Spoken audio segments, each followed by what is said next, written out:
little chilly up here. Okay, I'm ready. Sorry about that. Well, Jon, this right here. Hey. Obviously, I think since the UFC became legal, or MMA was legalized in New York, and they started to have these cards at MSG every November, every interview you do, that usually kind of like, when are you going to fight in New York? When are you going to fight in New York? Now you are going to fight at MSG as the heavyweight champion. So I guess, how does it feel to finally get this chapter of fighting, not just in New York, but in Madison Square Garden as a champion, off your bucket list? I'm proud. I'm proud to be here. I'm proud at the state of the UFC. To see Dana up on stage at the election, I feel like that moment just elevated the whole sport. Americans and people from around the world's like, who's the bald head dude talking? Like, that represents all of us. And I feel like even you guys as being MMA reporters, I feel like it puts you all on like a more prestigious level. That's how I genuinely feel. And so to be here at Madison Square Garden it's like the fight capital of the world, and to have the president possibly in attendance, it's all a huge honor to have your face on the billboards in Times Square. It just feels amazing, I was in Vegas a few days ago, and people were treating me like absolute royalty, and it's just a different feeling in the air right now. Everyone cares about this fight, it feels like. There's a lot of fans that felt like this fight shouldn't have been the fight, but from my point of view, it's like one of the most prestigious things I've been a part of in my whole career, being the main event of the Garden. And I'm grateful, and I'm very, very honored for the opportunity to be in this position. And you've made it known when you finally do have your opponent, you watch tape on them, so you know everything, all their ticks, why they step, why they throw hit kicks, why they block certain things. When you break down Stipe, a guy many people consider the greatest, it's usually between him, Kane, and DC as the most skilled heavyweights. Do you see him as the most skilled heavyweight the UFC has ever seen, and possibly the most skilled opponent you've faced in the UFC? I think actually Daniel Cormier is probably the most skilled. His Olympic level wrestling, his dirty boxing, his boxing. But Stipe's beat Daniel Cormier. Stipe, he deserves to be here, man. He can wrestle. He always comes lean and in shape. He has great cardio, and he has that right hand. Whether it's the straight right, the overhand right, or the right uppercut, that's his real weapon. That's his ticket. We're very aware of that, and we're very prepared for that. And just last one for me. I remember when you were prepared to fight Gustafsson the first time, all the questions were about Glover, because he had just kind of been on the rise. And then you fought Glover, and all the questions were about Daniel Cormier. Everyone was like, what are you going to do after Glover? Now everyone's talking about another guy not named Stipe. So I guess, why do you think that narrative has always followed your career? It's like fans and media never focus on the fight you have. It's always on the one they want to see next. I don't want to sound arrogant, but I think what it is being so good at what I do that it's just almost never enough. I'm very aware that that the Tom Aspinall is like it's making more headlines than Stipe, and it's just the way that it is with me. When I win, there's always an excuse. Well, oh, he really wasn't that well-rounded, or it's an interesting place to be in, and it's hard to compare to any other fighter, because I don't think any other fighter in our sports history has ever had to deal with it. I just beat Cyril Gane, and we can go back in a time machine and hear the way that people talked about Gane, his athleticism and his speed, and I mean what he did to Taitu Tavasa, and then as soon as I beat him, he's like, oh well, he wasn't that, or he's this, and so it's a very interesting place to be in, and it just is what it is. John, with that narrative, you've obviously been having a little bit of fun with it in the lead up to this fight. You're saying quack, quack on Twitter, addressing the duck things. What are those fans getting wrong? Why are you not ducking Tom Aspinall? What are they reading wrong about this situation? Okay, so I feel like narratives have been created that just truly aren't there. You can't duck a man that you were never scheduled to fight. It's like saying you got turned down by a girl who you never even hit on. You know what I'm saying? It's like me and Dana and Hunter have never sat down and talked about Tom Aspinall. He's never been on my radar. Never. I mean, just a moment ago, it was him and Sergey that was fighting, and Sergey could be in this position right now, and I would still be in the same place. I've beat people my whole career, and once I beat them, like the show just goes on. Like the French fans were just all over my case, and I just beat their guy, and I find myself constantly in the same position of, oh wow, he just beat another guy. Like what's next? You know what I mean? Like when I beat Glover Teixeira, he was on a 20-fight winning streak, and you beat Glover, and then everything just moves on. So for me personally now, it's just like I get that Tom is an exciting fighter. I get that finally, after 16 years, we found somebody who's 7 years younger than me and 30 pounds bigger than me. Like, we finally found someone who may give me a great challenge. And everyone wants to see it so bad. But for me, it's like, what is it? What's in it for me? He changes nothing if I beat him. Beating Tom is just like beating Cyril Gane. Has a whole country behind him. He's hot right now. What happens to me after I beat him? Nothing changes for me. So I'm not ducking Tom Aspinall. If I failed to fight Stipe, I would be ducking Stipe because we contractually have been signed up to fight over a year ago. This is Stipe's position.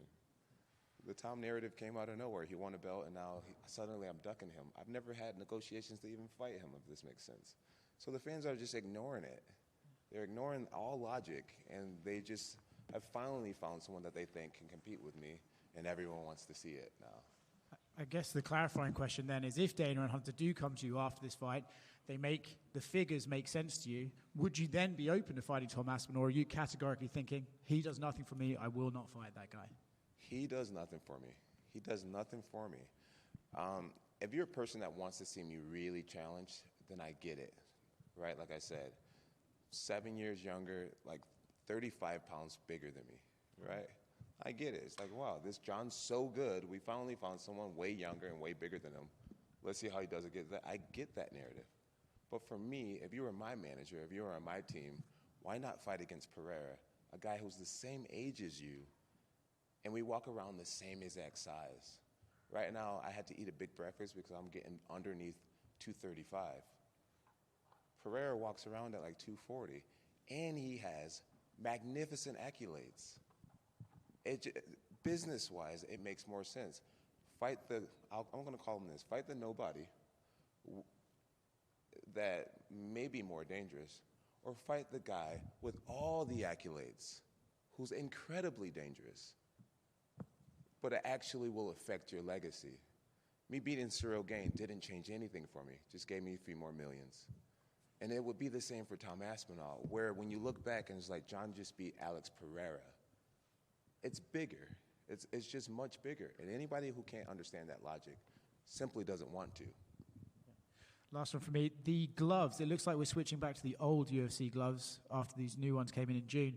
Do you have any thoughts on that? Are you excited about using the old gloves? And what is your opinion on that? I'm really excited about the old gloves. I got sent a pair of the new gloves several weeks ago. I tried them on, and I thought they were tight.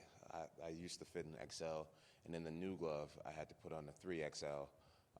The shape, curving your hands like that, they were very uncomfortable for me. And I was actually really stressed thinking about how am I going to go into fight week wearing these gloves that I don't even want to train in.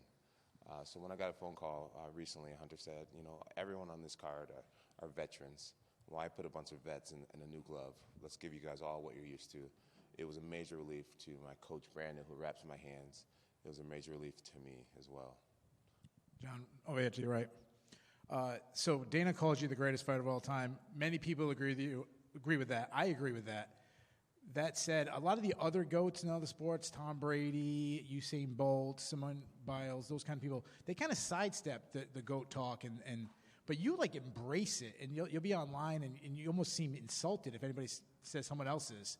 Like, why is that so important to you? You know, I don't know if I agree with me being insulted if they say anybody else is. Dana definitely advocates for me. True. I think more than I advocate for myself, and it means a lot. MMA is just a different sport.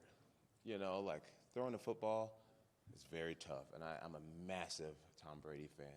I'm a massive LeBron James fan and Michael Jordan fan, and you name all the greats in the other sports. But fighting transcends a lot. It's just different.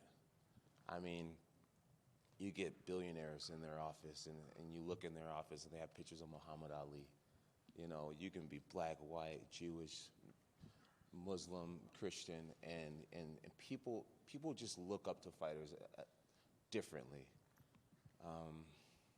It's just a different thing to wear. It's a different honor to have. It's a different badge to possess. And you know, Muhammad Ali himself, he went around and he said, "I am the greatest," you know, and we remember that to this day. You know, I could walk around and say, "I am the greatest," and you would know I was referencing Muhammad Ali. And even Mike Tyson, you know, like with his greatness, it's a different, it's polarizing in a different way. And if I've gotten this close to be considered in that realm of conversation, then I might as well embrace it, and I might as well advocate for myself because reaching this level just doesn't come often. What I've done is a really special thing, and sometimes you got to be your own biggest cheerleader. And in this case, I want to be that. I want to stand up for that. My mom, who's not here anymore, she will want me to do that. Well, last one from me. I agree that Alex Pereira fight would be massive. Obviously, the accolades, I think it's a really strong argument you make. That said, I think that one of the critiques people have is not that you picking Alex over Tom. It's he doesn't deserve the fight me statement. When you compare his career at this point to when you got a title shot, he has more wins, more stoppages, more wins against ranked opponents, more main events. He's got the interim title. So what is your response to people saying, like, not that you take it Alex Pereira, I mean, gosh, the guy's amazing. Right. But the Tom doesn't deserve me comment. Well, maybe I didn't phrase it right. You know, the truth is he does deserve many great things in his life, and I wish him to have a magnificent UFC career. I really do. I have nothing personal against Tom.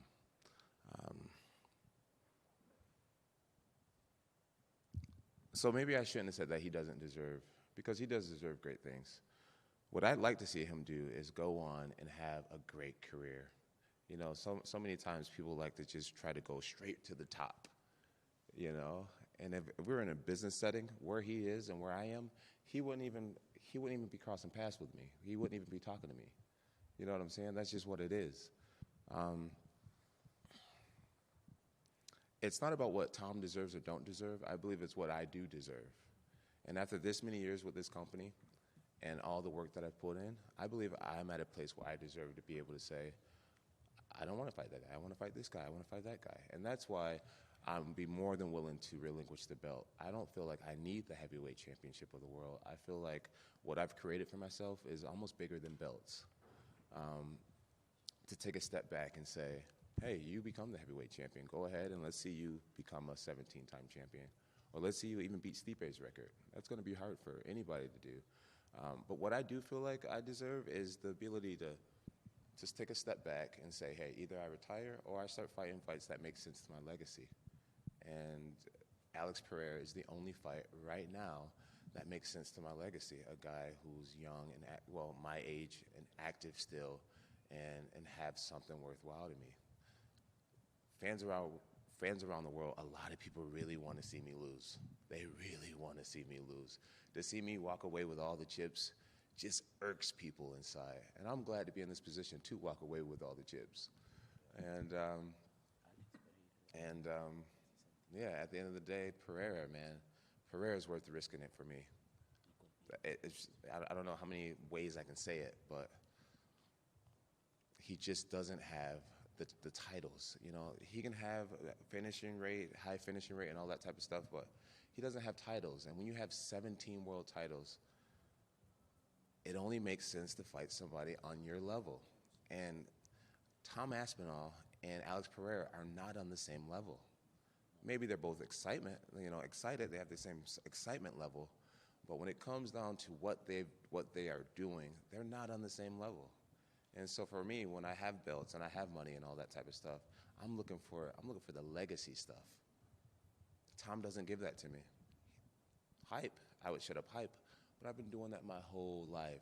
Is shutting up hype. Me selfishly, I want legacy. That's what I want. John, down here to your right. I know you're undecided on retirement. And it seems with each passing interview, you're flip-flopping one way or the other. But if you could reflect on your career, do you have any regrets, or do you think everything has panned out the way that it was supposed to pan out? I have many regrets. But at the end of the day, I'm very aware that the man that I am today has turned out to be a pretty solid human being, individual, team player, neighbor. I mean, you name it. I'm really proud of the man that I am today. And I think everything that you go through in life, it shapes you. And I wouldn't have the wisdom that I have today if I hadn't gone through some of the things that I've gone through. So today I'm a very, very proud man of who I am today. And yeah, it's been a great career. I'm not sure if I answered your question. And as far as retirement, the idea for me is to go out there and beat Stipe. You know, how rude of us is it to just be completely looking past Stipe already? So the main goal is to get past Stipe. And if I can do it in a really dominant, devastating fashion, then the desire in my heart would be like, okay, now it's Alex Pereira. And if the UFC doesn't want that to happen, because ultimately it's the boss's decision, then it won't happen. And I'll just move on with my life. But that's one of the ways I look at it is, would you guys rather lose me or get one more super fight? And the only super fight that makes sense to me, not to everyone else, but to me and my team, is Alex Pereira. All right, and what would you say is your favorite moment of your career?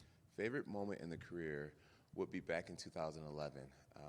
The way that I felt in Newark, New Jersey, helping a couple who had just been robbed. You know, I went to school for criminal justice, and to be able to take someone down and subdue them until the cops come and then win a world championship just moments later, man, I felt like I got to use my power for the right thing twice that day. And I'll never forget that day. That's probably the best moment in my career. Thank you. Thank you, sir. Great questions. You budger. Look at you. This is hot, right? My man right here, you're so patient. About me or him? You. Thank you. You. Thank you. So my question is the question you have faced earlier, like years before. I just wanted to ask this on your, like, not the final chapter. I really hope it's not final chapter for you in Octagon, but maybe in the middle of your final book. So the question sounds like this. Are you a bad guy trying to be good, or are you a good guy trying to be bad? How would you answer this question right now? So I've answered that question before in the past. It went pretty viral. Yeah, no. But I'll elaborate on that question. Some people are not going to want to hear this, but in the Christian faith, we believe that we're all born into sin. We're all sinners. The moment that Adam bit that apple in the Garden of Eden, we all became kind of condemned to sin. And the way Christianity works is it's a decision to accept Christ into your life and to accept Christ into your heart. And so naturally, my nature is one of sin, and that's all of us. And I believe that it's our job to try to do the right things and to try to walk in the light instead of the darkness. And so That's what I meant when I answered that question. I think we are all rotten at the end of the day and trying to do the right things. That's an amazing answer. Thank you, Jon. Thank you. Hey, Jon, just a quick one for you, man. And I think it's been great. Like your answers have seemed really honest, and it's like, yes, Alex Pereira, from a business standpoint, makes more sense than Tom. And I also thought it was great that you were like a guy 7 years younger, 30 pounds heavier. You know, like I get it why fans want to see it. And maybe some fans want to see you lose, but I also think fans just want to see you like really challenged. Like they see you as like you're this greatness, and we want to see greatness challenged. Like a lot of people, their favorite fight of yours is Alexander Gustafsson, you know? So is there still a part of you, like as a competitor, that is drawn at all to that? Like I hear everything that you're saying, but I also like, and maybe that's just something about like getting older and what you've accomplished in your career, but I think that's why people want to see it. It's like, they see it as like this great challenge. They want to see greatness challenge. Like, does that entice you at all still? There's a part of it that does, but if I'm being completely honest, I feel like Tom's been such an asshole that I don't want to do business with him. You know, it's just like his fans have been so annoying, and obviously you don't get this far in a career being affected by fans or whatnot, but he's just an asshole. You know, with his. You know, he's 30, so he's from this influencer generation where you hop online and the T-shirt sales and all that. I'm past that type of stuff. I'm like, bro, if you had a little bit more respect, then maybe we could have worked something out, you know. But I just don't even want to do business with him. You know, at the end of the day, this is a business, and fighting me gives him an opportunity to change his life forever. And I don't even want to give him the opportunity. Like he just played his cards wrong with me personally. And you know, I'm 3 years from being a 40-year-old grown man. You know what I'm saying? It's just like the press conference, going through the whole shebang with him. I'd rather not do. Pereira on the other side, respectful, cool, barely says much. It's like I'll do business with you. I would risk it all with a human being like you. You actually have the accolades to back up your shit. This other guy is just a big mouth who's hot today. There's been so many guys who's hot today who are just gone. You know, Sergey was in the same position not too long ago. Now he's starting to fall off already. I've just been around this sport too long to give a big mouth who's hot today the opportunity. All right, guys, thank you so much.